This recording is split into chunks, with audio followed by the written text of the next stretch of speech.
চতুর্থ ধাপে নওগাঁর মহাদেবপুর উপজেলায় চেয়ারম্যান পদে ৬ জন প্রার্থী থাকলেও ভোটের মাঠে আলোচনায় ৩ জন। তারা সবাই কোনো না কোনোভাবে আওয়ামী লীগের রাজনীতিতে জড়িত। নিজের পক্ষে টানতে সবাই দিচ্ছেন নানা প্রতিশ্রুতি। তবে ভোটাররা বলছেন সুষ্ঠু ভোটের পরিবেশ থাকলে যোগ্য প্রার্থীকে বেছে নেবেন তারা। চতুর্থ ধাপের উপজেলা নির্বাচনে নওগাঁয় ভোট হবে ৩টি উপজেলায়। সদর, মান্দা ও মহাদেবপুর উপজেলায় চেয়ারম্যান, ভাইস চেয়ারম্যান ও মহিলা ভাইস চেয়ারম্যান পদে লড়ছেন ৪০ জন প্রার্থী। এর মধ্যে মহাদেবপুর উপজেলা নিয়ে ভোটের মাঠে চলছে নানা আলোচনা। ঘোষিত তফসিলে এই উপজেলায় ভোট হওয়ার কথা ছিল প্রথম ধাপে, কিন্তু এক প্রার্থীর মৃত্যুর কারণে তা স্থগিত হয়। পুনরায় তফসিল ঘোষণা করা হলে মাঠে নামেন প্রার্থীরা। এই উপজেলায় চেয়ারম্যান পদে ৬ প্রার্থী থাকলেও ভোটের মাঠে আলোচনায় ৩ প্রার্থী। ৩ জনই আওয়ামী লীগের। সদ্য মারা যাওয়া উপজেলা চেয়ারম্যান ও উপজেলা আওয়ামী লীগের সাধারণ সম্পাদক আহসান হাবিবের স্ত্রী আয়েশা ভুদন, উপজেলা আওয়ামী লীগের সাংগঠনিক সম্পাদক আনোয়ার হোসেন ও খাজুর ইউনিয়ন আওয়ামী লীগের সদস্য মাসুদ রানা।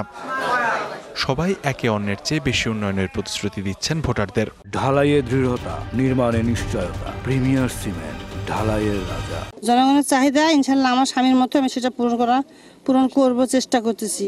ইনশাল্লাহ আমি 100% জয়ী হব, আমার নিশ্চিত। যারা জনগণের কাছে নেই, যারা সমর্থনের জন্য চেষ্টা করছে, সমর্থনের আদায়ে তারা পার হতে যাচ্ছে, জনগণ তাদেরকে ছাড়বে না। এইখানে একটা মহল যেটা অপপ্রচার করছে যে মানুষকে ভোট থেকে বিরত রাখার জন্য এবং সেন্টারে তারা যেন না আসে, এই কারণে একটা ভীতি, আমার মনে হয় যে ভীতি ছড়াচ্ছে তারা। পিছিয়ে নেই ভাইস চেয়ারম্যান ও মহিলা ভাইস চেয়ারম্যান প্রার্থীরাও। ভাইস চেয়ারম্যান পদে ৬ জন আর মহিলা ভাইস চেয়ারম্যান পদে প্রতিদ্বন্দ্বিতা করছেন ৫ জন।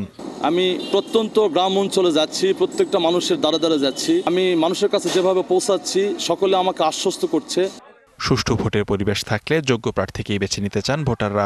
এবং যোগ্য ব্যক্তি মানুষের পাশে দাঁড়াবে এবং উন্নয়নমূলক কাজ করবে, তাদের আমরা ভোট দেব। সমাজে কাজ করতে পারবে, সব ধরনের ভোটাররা নেতার কাছে যাইতে পারবে, কাজ করতে পারবে, সেই ধরনের প্রার্থীকে আমরা নির্বাচিত করতে চাই। উপজেলার মোট ভোটার 2,50,662 জন। 5 জুন হবে ভোট গ্রহণ। DBC news desk.